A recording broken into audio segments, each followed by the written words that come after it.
Mikel Arteta konfirmasi rumor perpanjangan kontrak Jurrien Timber. Victor Gyökeres jadi sosok berbeda tapi penting untuk Arsenal. Arsenal versus West Ham, The Gunners menang 2-0 naik ke puncak klasemen.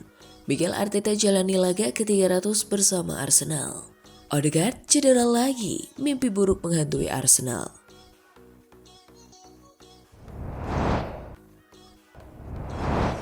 Halo Gunners semua, berjumpa lagi dan lagi dengan The Gunners Indonesia.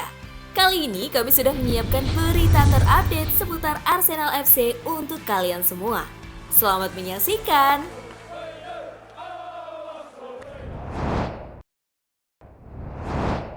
Mikel Arteta konfirmasi rumor perpanjangan kontrak Jurrien Timber. Manajer Arsenal Mikel Arteta buka suara terkait rumor perpanjangan kontrak Jurrien Timber di timnya. Ia membenarkan kabar itu karena ia menilai Arsenal puas dengan penampilan sang bek. Dalam konferensi persnya baru-baru ini, Mikel Arteta mencoba dikonfirmasi mengenai kabar perpanjangan kontrak Timber tersebut. Sang pelatih membenarkan kabar yang beredar tersebut. Ia menyebut bahwa Timber telah membuktikan bahwa dirinya pemain yang layak membela Arsenal. Jadi, ia ingin memperpanjang masa bakti sang bek. Ya, kami ingin dia, Timber bertahan bersama kami lebih lama lagi. Kami 100% yakin akan itu, beber Arteta.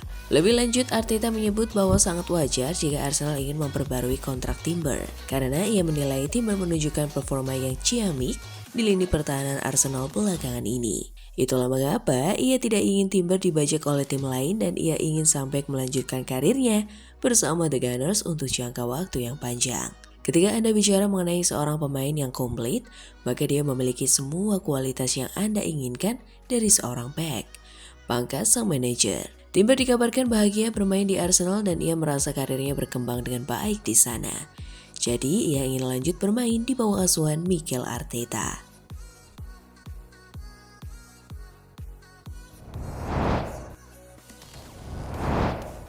Victor Gyökeres jadi sosok berbeda tapi penting untuk Arsenal. Gyökeres didatangkan Arsenal dari Sporting Lisbon pada musim panas lalu dengan biaya transfer 64 juta euro. Striker asal Swedia itu sempat mencetak 3 gol dalam 4 laga Premier League pertamanya. Tetapi kini belum mampu mencetak gol dalam 5 pertandingan terakhir, termasuk saat mengalahkan Olympiakos di Liga Champions. Meski demikian, Jermaine Jenas menilai kontribusi Victor Gyökeres tidak bisa hanya diukur dari jumlah gol. Menurutnya, gaya bermain Gyökeres memberi The Gunners sesuatu yang baru dan unik. Masalahnya dengan Gyökeres adalah ketika Anda menontonnya, dia terlihat menonjol di tim Arsenal yang begitu indah cara mainnya. Ujar Jenas di Wilcards Podcast. Semua bisa bermain. Saliba, Timber, Odegaard, Eze, hingga para winger yang penuh flair. Sedangkan dia lebih ke tipe pekerja keras, pelari tangguh, dan merepotkan lawan. Bahkan melawan Newcastle pekan lalu, dia tidak mencetak gol tapi para bek lawan tahu betul kalau sedang menghadapi ujian berat. Jenas menambahkan bahwa pergerakan tanpa bola Gyökeres seringkali terlihat oleh penonton. Namun sangat krusial bagi pola serangan Arsenal. Dia sering berada di posisi yang Arsenal sudah lama tidak punya. Sosok predator yang siap menyambar bola muntah atau umpan silang rendah. Arsenal sudah lama tidak memiliki striker tipe penyelesai peluang mudah seperti itu. Lanjutnya, Jenas percaya Gyökeres bisa menjadi faktor penting untuk mengantar Arsenal meraih gelar. Saya benci mengatakannya, tapi saya pikir ini bisa jadi tahunnya Arsenal dan Gyökeres akan jadi pembeda. Pada Natal nanti saya yakin dia akan jauh lebih baik karena terus berkembang dari pertandingan ke pertandingan, kata Jenas.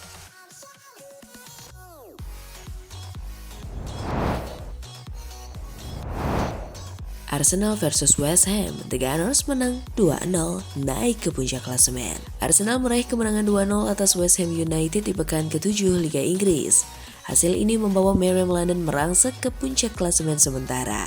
Arsenal versus West Ham United tersaji di Emirates Stadium pada Sabtu 4 Oktober 2025 malam waktu Indonesia Barat.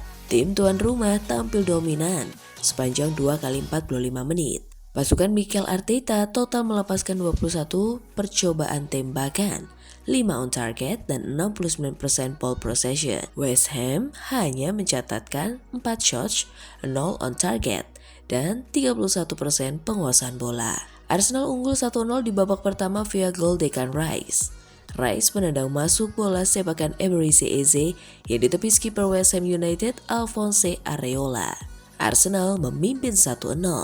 Penalti. Arsenal mendapat hadiah tendangan 12 pas di menit ke-65. Jurriën Timber didorong jatuh Malik Diouf di kotak terlarang. Gol. Bukayo Saka maju sebagai eksekutor penalti Arsenal. Dia sukses menaklukkan Areola dan membawa tim tuan rumah unggul 2-0.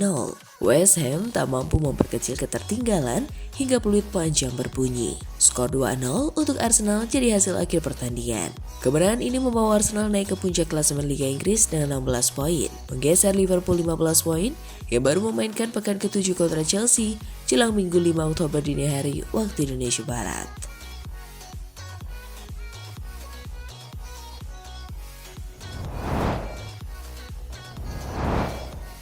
Mikel Arteta jalani laga ke-300 bersama Arsenal. Mikel Arteta telah memimpin Arsenal untuk ke-300 kalinya pada Sabtu 4 Oktober malam waktu Indonesia Barat saat menjamu West Ham United di Emirates Stadium. Pertandingan ini bukan hanya spesial karena menjadi tonggak penting bagi sang manajer, tetapi juga krusial bagi asa The Gunners dalam perburuan gelar Premier League. Kemenangan dalam laga tadi malam tentu menjadi kado spesial bagi Arteta di laga ke-300-nya bersama Arsenal. Mikel Arteta menegaskan laga tersebut adalah bukti bahwa Arsenal telah memperbaiki catatan buruk musim lalu saat menghadapi West Ham. Kami belajar dari 2 musim terakhir karena kalah dari mereka di sini. Itu sesuatu yang harus kami perbaiki dan tadi adalah peluang lain untuk melakukannya, ujar Arteta. Kemenangan ini telah membawa Arsenal ke puncak klasemen. Arteta menekankan pentingnya menjaga momentum di fase krusial musim ini. Ini tentang membangun momentum. Ada periode dalam musim yang sangat penting dan laga tadi adalah salah satunya, kata pelatih asal Spanyol itu.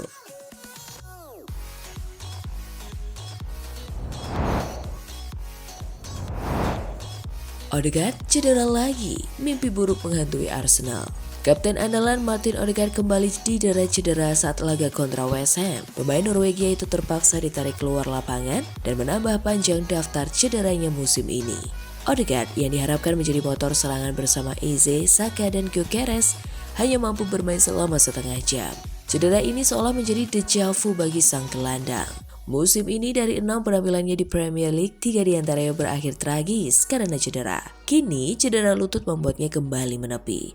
Frustrasi terpancar jelas dari wajah Odegaard. Ia menutupi wajahnya dengan kaos saat berjalan keluar lapangan. Arteta pun tampak bersimpati dengan kondisi sang kapten. Subimendi masuk menggantikan Odegaard dan tak lama kemudian, Rice membawa Arsenal unggul. Namun kebahagiaan itu terasa hambar karena cedera Odegaard. Beruntung, jeda internasional memberi Odegaard waktu untuk memulihkan diri sebelum Arsenal kembali beraksi pada 18 Oktober. Namun dengan jadwal padat di depan mata, cederanya sang kapten menjadi pukulan telak bagi Arteta dan tim. Jelang akhir laga melawan West Ham, Declan Rice juga nampak ada masalah di pinggulnya, yang kemudian digantikan oleh Mikel Merino. Namun sepertinya cedera Rice tak begitu parah.